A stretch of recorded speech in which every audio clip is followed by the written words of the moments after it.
Okay, so here is my Power BI report. And I've gone ahead and jumped ahead and built this.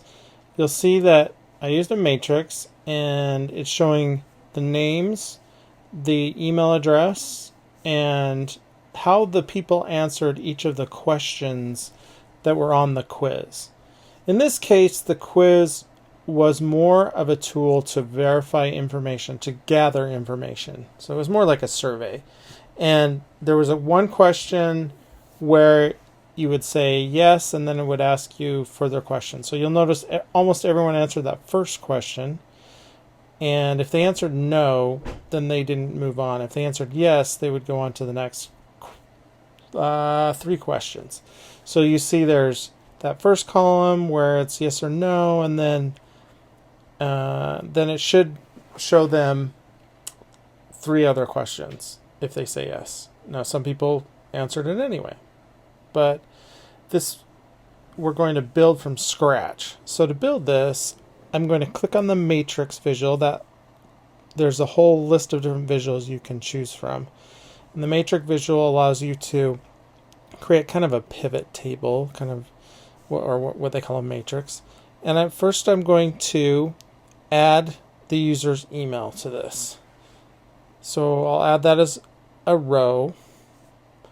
And I could also add their names, but I'm not going to. So now I'm going to add what are the columns, and that's going to be the scene and the slide.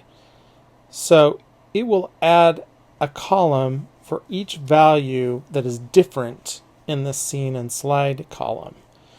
So you'll see there's one column for each of those different values.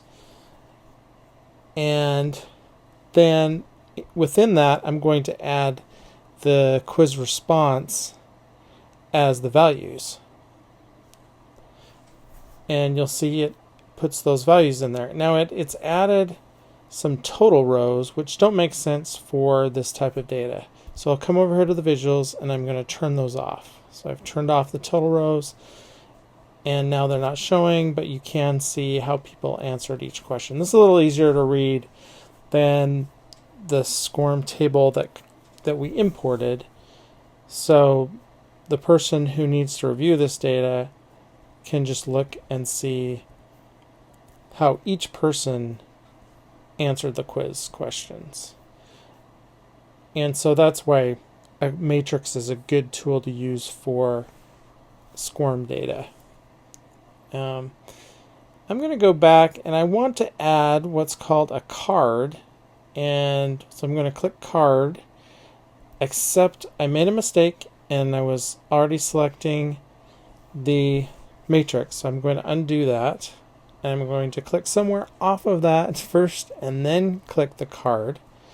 And it will put a new card in here because I want to show whatever the most recent data is that has been imported into the database. So I'm going to add to that card the quiz attempt date. And right now it's showing the earliest, but I want it to show the latest. So I'll go to this drop down and choose latest. So this was the last time that someone attempted this quiz or this survey. I want to change the formatting of this a bit. I don't want it to be so big. So I'll come in here and reduce the font. It looks like it's not responding. There it goes. Okay, it's a little too small now, so I'll boost that up a tad. I'll also go under the label and turn that off because it's not a quiz, and so we don't want it to say quiz to confuse people. But I do want to show the title. Often I can't find my way around in here, but there fortunately is a search bar. So I'm going to go up here and type title. And, oh, I need to turn it on first. Again, sometimes confusing. Choose from title. And here I'll just type a title that's more descriptive for this data. And I can format that a little differently. Now, another thing I want to do is add a way to filter content. So I'm going to choose the slicer and add that to my report. The slicer lets you basically filter your data by clicking and selecting what data you want to see. And I'm going to do this by quiz response because the people are really interested when people answer yes. So by including this filter, we can make it easy for them to see, oh, someone answered yes to a certain question, or if they want to see who answered no, they can click that as well.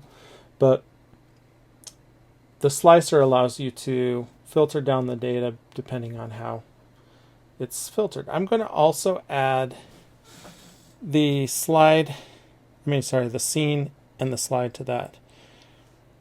I'll put it so that it's at the upper level because that will let them drill down per question instead of just a generic yes or no. They can come in here and they can say, okay, who answered no to the last question, or who answered no to one of the other questions. So by picking that and setting that as a slicer. So, and then in real life, I would make this much more pretty, put things in better orientation and everything. But for now, I want to show you how to publish this. So what it means to publish is it means that we want to save this as a web page that can then be accessed by people in our organization. Now, when you publish, you can publish to My Workspace. Everyone has a My Workspace. Or if you've previously created a workspace, I've created one called Cornerstone Reporting where I publish all of our Cornerstone related reports. So I'm going to publish to that. It's giving me this warning because I actually did this prior and just saying you're going to replace these items. So I'll go ahead and click replace. And that will go out to the Power BI service, the website, and publish that. And then I can click this open in Power BI. And it opened in my other monitor, so I'm going to bring that over here. And here shortly, it will pull up this report so you can see it on the web. And there's our data. So a few things about Power BI on the web. You can make some minor edits to the content, but usually you want to edit this on the desktop and then publish it here. The great thing about this is it's now connected to that OneDrive folder or OneDrive file, which is also on the web. So when that file's refreshed, if we set up a refresh for this file, they'll be connected, and we can automate the process of this page being updated to whatever the new data is. You'll notice some things about this as well. If you go to these three dots, you can say see related content, or you can also, we'll go to see related content, and you'll see what's called a semantic model. So a report is built on what's called a semantic model. That's like our Power Query. And multiple reports can be based off the same semantic model. We only have one. But what we wanted to do is we wanted this semantic model to refresh on a schedule. So we're going to go ahead and schedule refresh.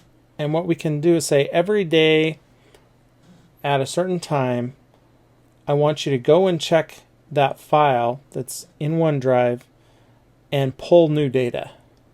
So if we go to schedule refresh, you come to the settings page for the semantic model. And if you scroll down here, there's a section, oh, there it is. It's in the middle, it's refresh. And I would turn that on, and I need to add a time. It's already set to do daily, so I'm going to add another time. And I'm going to schedule this for 8 p.m. Now,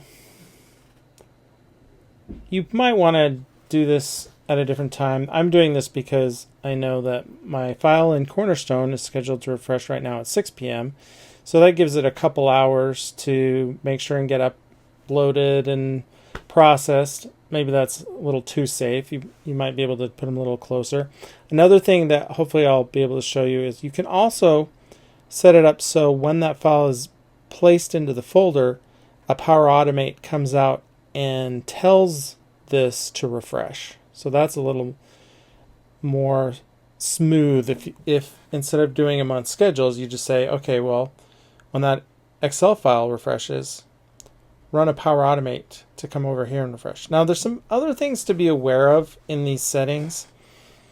If you go to data source credentials, this is important because in many cases, your credentials will expire or your password will change or something will change.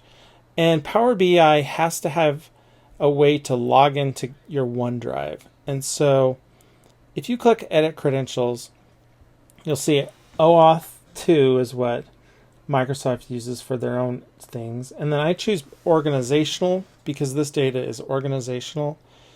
And it's not public, but it's also not private.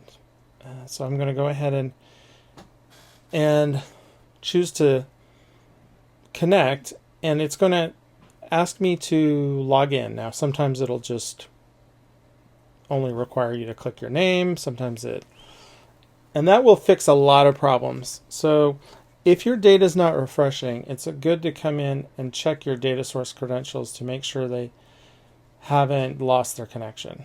You'll see error messages sometimes that will say that data source credentials need to be set up, and that's where you come.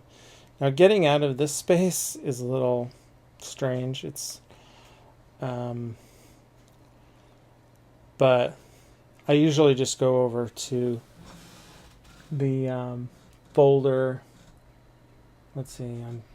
I always usually go over to Browse.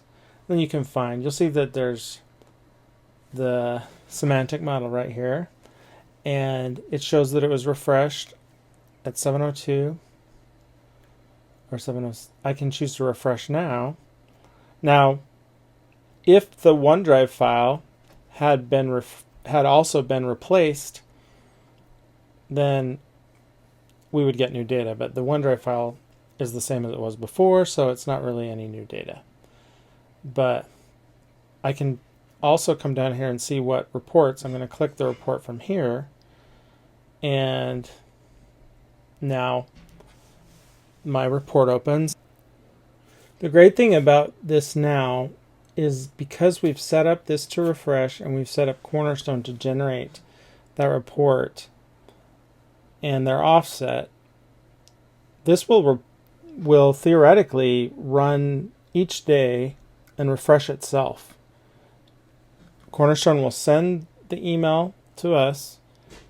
It'll be saved into OneDrive, and then when the report refreshes, it'll go and pull that data from OneDrive and refresh this report.